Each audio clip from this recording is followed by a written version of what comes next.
This podcast is sponsored by ebookit.com, self-publishing solutions for the independent author and small press. Visit us today at ebookit.com. Welcome to the Toastmasters Podcast, the official podcast of Toastmasters International. Hello, everybody. This is Greg Gazin. And I'm Ryan Levesque. Ryan, I can't believe we actually made it to our 200th episode, and we've got an exciting episode today to celebrate our milestone.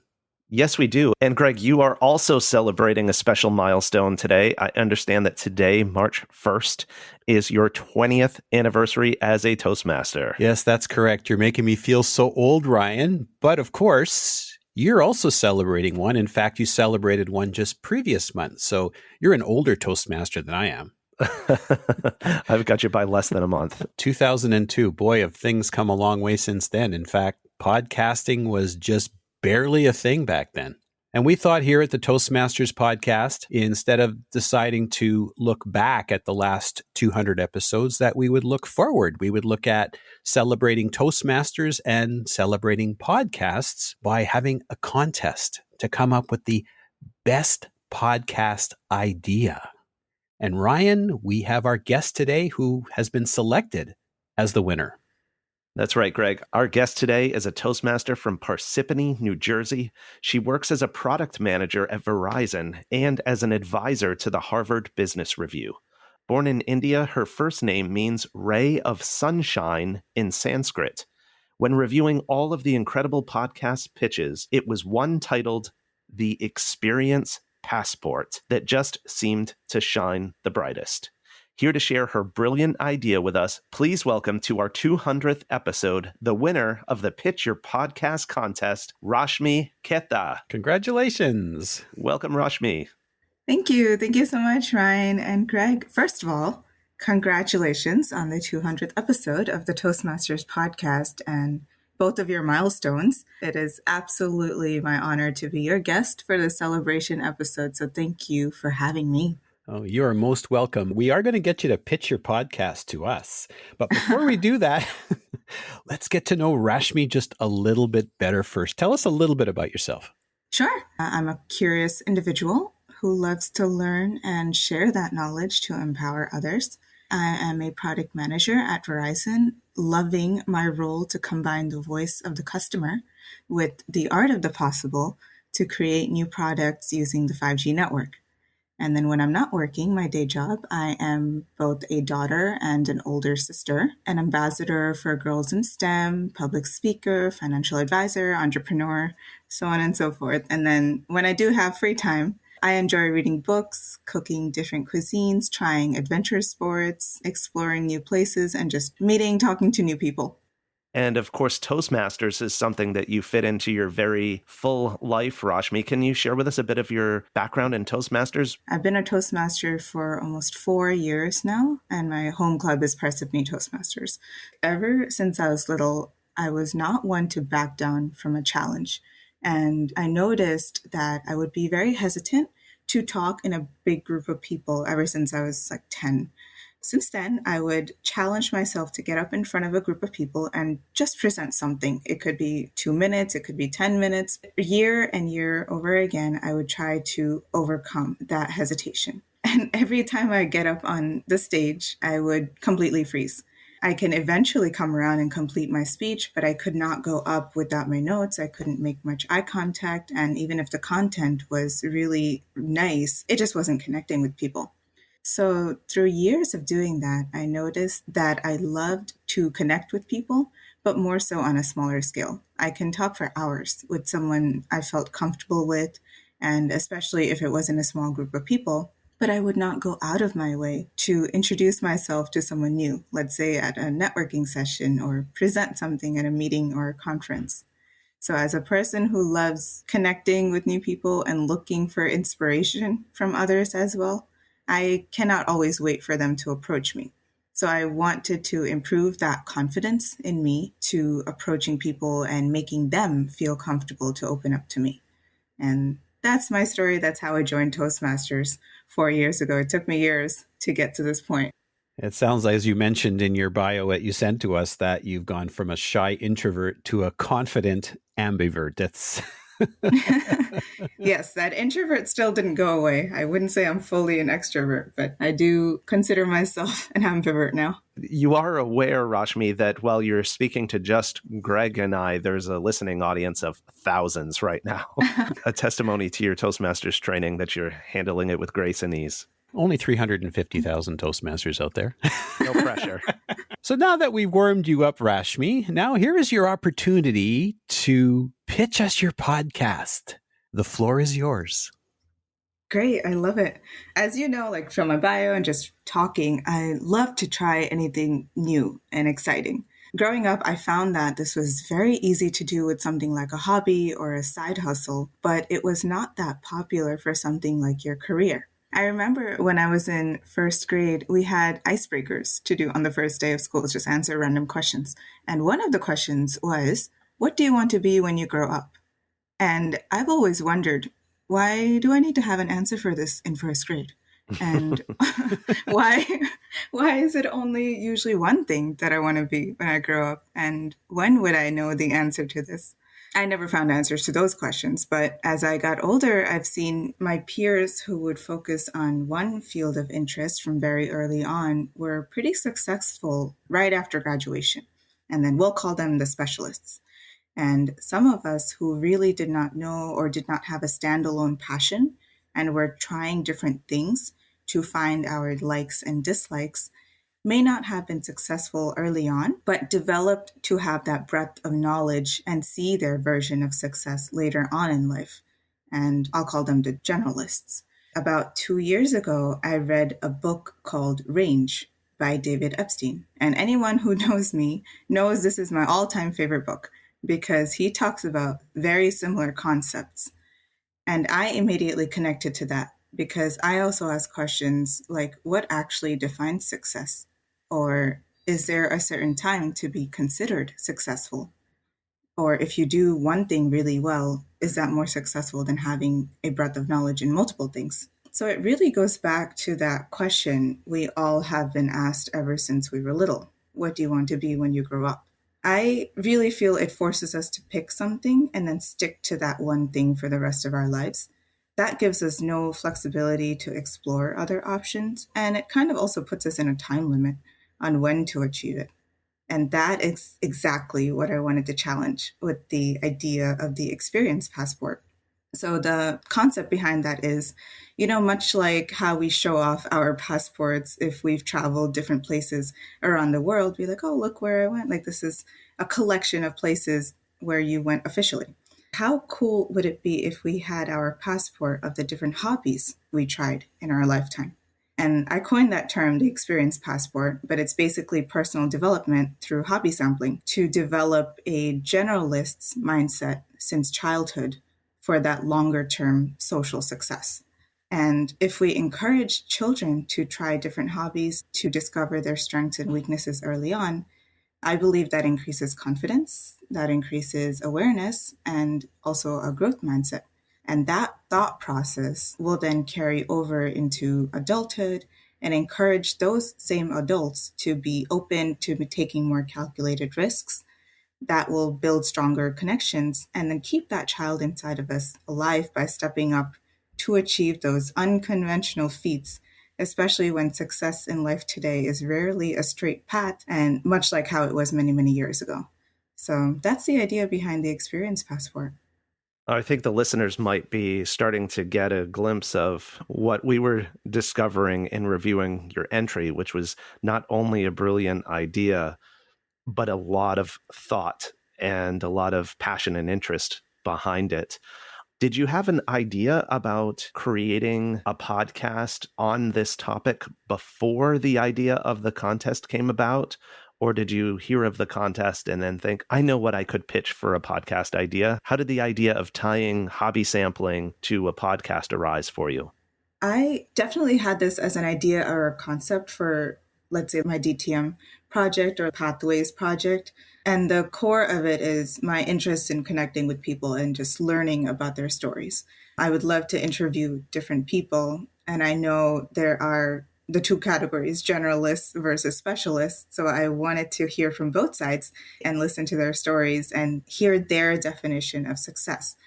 That was the general idea behind it. And then when this context came along, it forced me to put a structure around it. So I thought of, I want to hear their ideas, but I also want to incorporate what I do in my day-to-day life, which is I've been hobby sampling since I was little, and I love trying different things. So I'm sure there are many other people who love doing the same thing. So why not hear about different types of hobbies that I haven't tried yet? And maybe potential listeners haven't tried yet. There are some unique hobbies that other people do on a regular basis, and that is their main way to relax, their main way to rejuvenate. That's how the idea transformed for this pitch. Well, we're thrilled, actually. It sounds like the contest was actually a catalyst. Yes. Looking at all the things that you've done, it sounds like there's lots of hobbies to choose from. Is there one that's top of list or top of mind that you'd like to try to incorporate either in an episode or just something that you want to try to see what comes of it? Yes, I have been watching the Winter Olympics on and off. I love the sport curling. I'm from the East Coast in the United States. So we have rock climbing clubs or tennis clubs, and they're just buildings that you would see all around every other street. And like that, similarly in Canada, you have curling clubs, and it's a high school sport. And that was just something that's fascinating to me based on what types of activities you're surrounded with, based on where you grew up. And curling just looks fun in general. So that's definitely something I want to try and see how it goes. I saw in the news recently about, I guess it was a curler, and she's 100 years old. Oh, wow. Wow. Absolutely incredible. Is that the secret to life? It could be. A long life, yeah. Curling is definitely a thing. We'd certainly have long winters here. So getting back to podcasts. Yes. Run us through your first episode. Okay. So this would definitely be something creative. I kind of want to do all these hobbies through other people. Life is long and short at the same time. So as many hobbies that I would want to do, I know that I probably cannot get to do all of them. The idea behind the podcast and envisioning for my first episode is to really maybe bring in someone who loves ice fishing. I have never heard of that actually up until now. So I'm very curious to learn about what ice fishing is, how a person goes about incorporating it in their day-to-day life, maybe, how that relaxes them, why that is enjoyable, and just share that with people. And then ask them a question like, what is one hobby that they probably have not tried and would love to try? And then I would try to make that chain connection between the episodes and try to find someone else with that hobby that this first person did not try yet. And then kind of connect the different episodes to each other in that way. I'm just thinking that would be a great idea because perhaps one of your listeners might say, you know what? I know somebody who does ice fishing. I'm going to put you in touch with them. You better dress warm.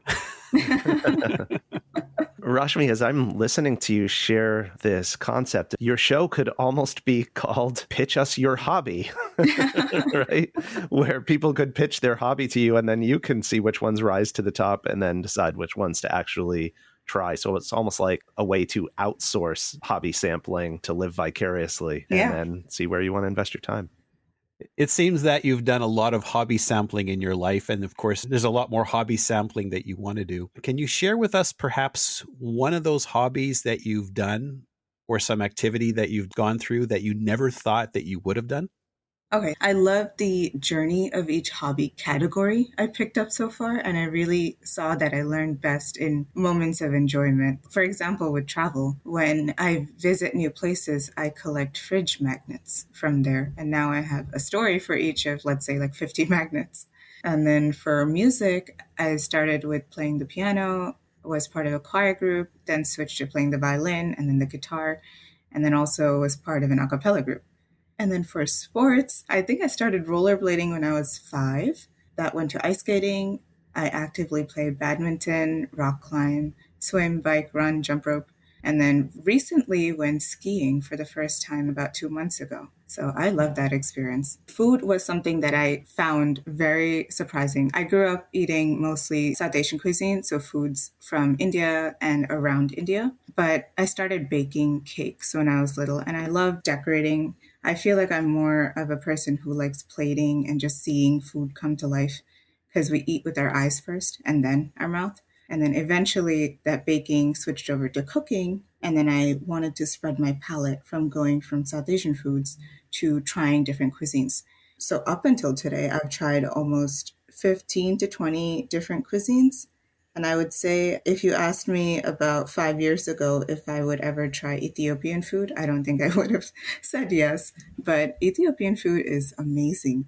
It's very similar to South Asian, but very different at the same time. I think cuisine sampling is one of the things that I've picked up and I love. Yeah, it sounds like your hobbies evolve as opposed to just change, they evolve. I like that because I love how it starts somewhere. And then with each new addition or iteration, I learn a little bit about myself. And then I also learn a little bit about the history about where this activity originated, or if it's food, where's the history? Where did the food come from? How did that evolve through the years? So I'm also able to connect with so many people too with these one off experiences that I have. Rashmi, you've mentioned this concept of being a generalist a couple of times, and I wonder, in this age of increasing specialization that we live in, what unique value do you think becomes available when someone takes a generalist approach?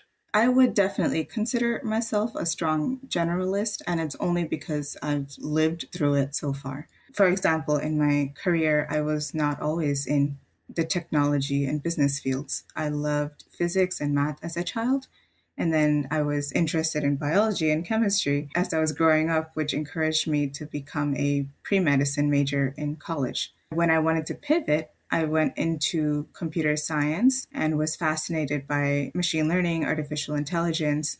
And 3 years of doing my job in data science, I was actually part of a rotation program. I get to move around 3 different teams, 1 year each, all in data science and analytics, but they touch different parts of business.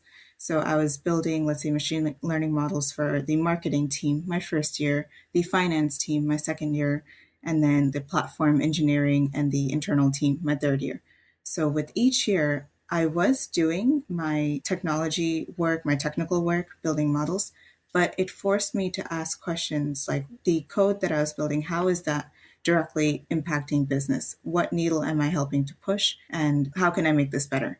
So that eventually got me into product management, where I actually see my diverse knowledge up from my physics and math love as a child up until data science right before this year, where all that knowledge comes together and I'm able to use it and connect different pieces, connect to the different customers that I interview today for the products that I build.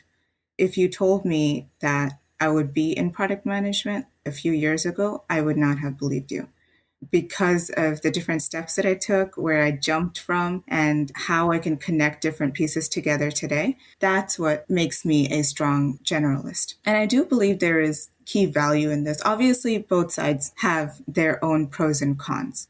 The generalists have a more direct skill set than specialists do. But like you said, in today's world, the specialists are the one who will most often see success earlier in life because they're able to concentrate on one thing, build really core knowledge skills in that one subject and go far in that. Neither way is wrong. Again, I just think it all depends on what a person's definition of success is and their own timeline to achieve that. Rashmi, you just shared with us how the generalist mindset has helped you in your career. I know one of the claims that you made in your pitch is that the generalist mindset contributes to social success. Can you talk a little bit about that aspect? How does taking a generalist mindset or hobby sampling create specifically to social success? One of the benefits to exploring new hobbies is that it can drastically expand our social connections, and that directly connects with that social success. There's a famous saying, you're the 5 people that you surround with. Why not make those 5 people be as diverse as possible from a hobby's point of view? And I actually experienced this first with joining Toastmasters. Everyone joins Toastmasters with the desire to improve themselves, improve their speaking, diction, voice modulation, and essentially their presence in front of others, right? And we build great connections with people who share similar interests and enjoy doing the same things as us. So the people I've met through Toastmasters, even though it's been only 4 years for me, are some of the strongest relationships I have today. And some of the opportunities that I've gotten through Toastmasters, I've seen that kind of trickle through other parts of life.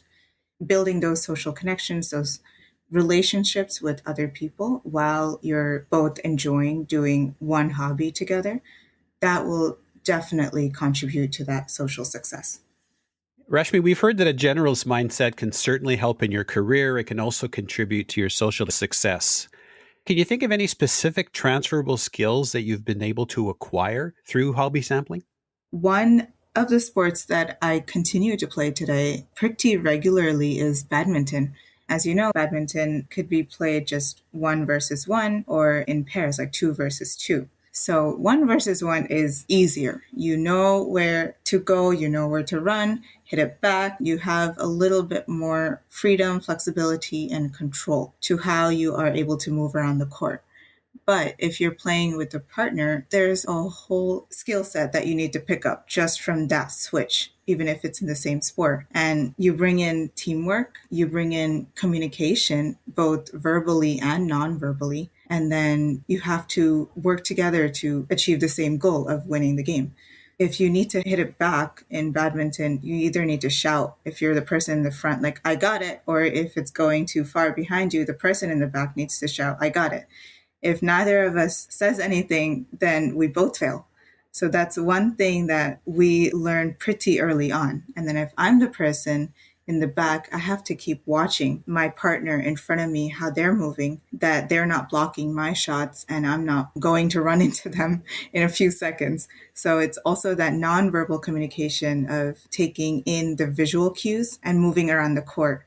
Just from that switch from 1v1 to 2v2 in badminton, you have so many transferable skills that you can take to other parts of life. You can take teamwork into your day-to-day work life, how you delegate work to others or how you take ownership of some of the work that you do and work with the team to achieve results and drive business goals together. So just from that one hobby, I could see both of those specific skills, verbal and nonverbal communication, being transferred out of that. So with hobby sampling, not only are you having fun, perhaps doing some exercise, which is good for your health, you're also building skills at the same time. And in many cases, you may not even realize that you're actually doing it. Exactly. Until someone comes up to you and points it out like you just did. I don't think I would have realized it either. Rashmi, one of the things I think I can speak for Greg as well in this that we really loved about your podcast idea is it's one that we feel we would keep coming back to.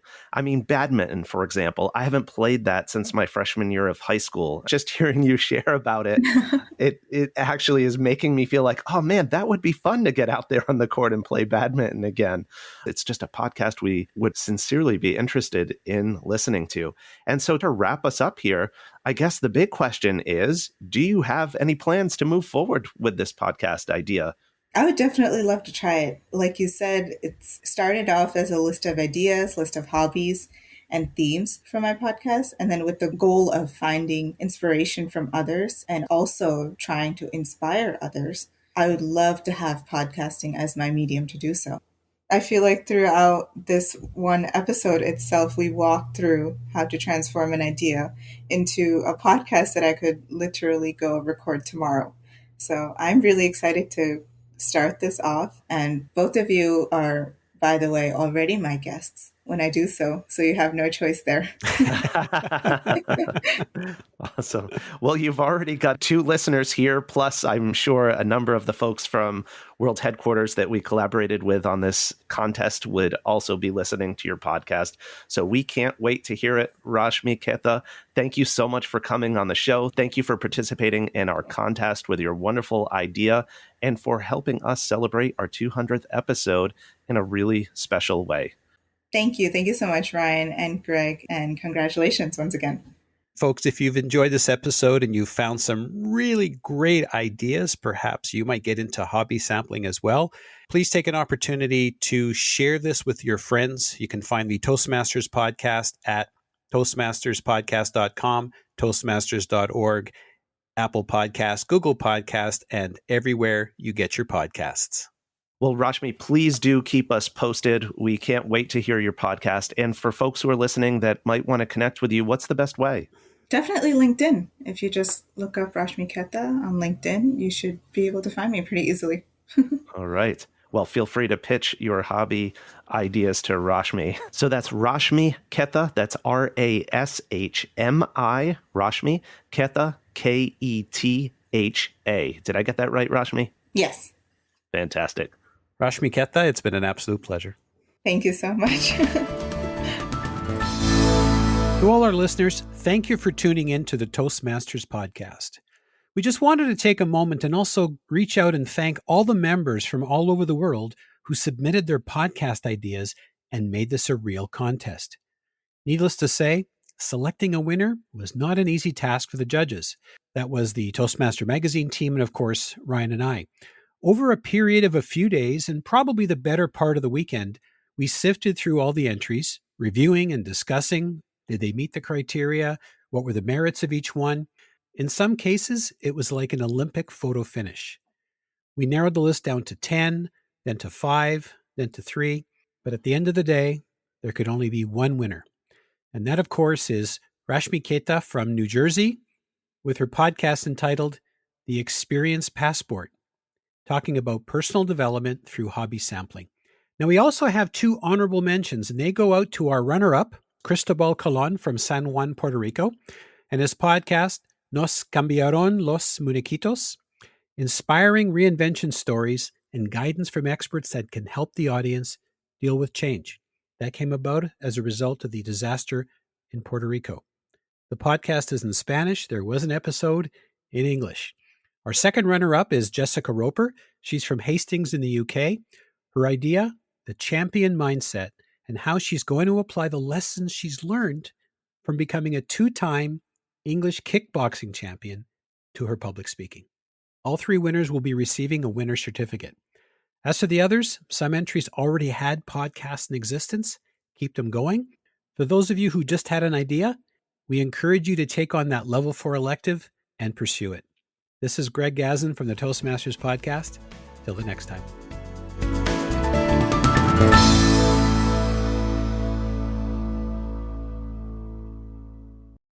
Isn't it about time you published that book you've been thinking about? We can help with that. At ebookit.com, we've been providing authors and small presses with ebook publishing services since 2010. Visit us today at ebookit.com and let us know how we can help you.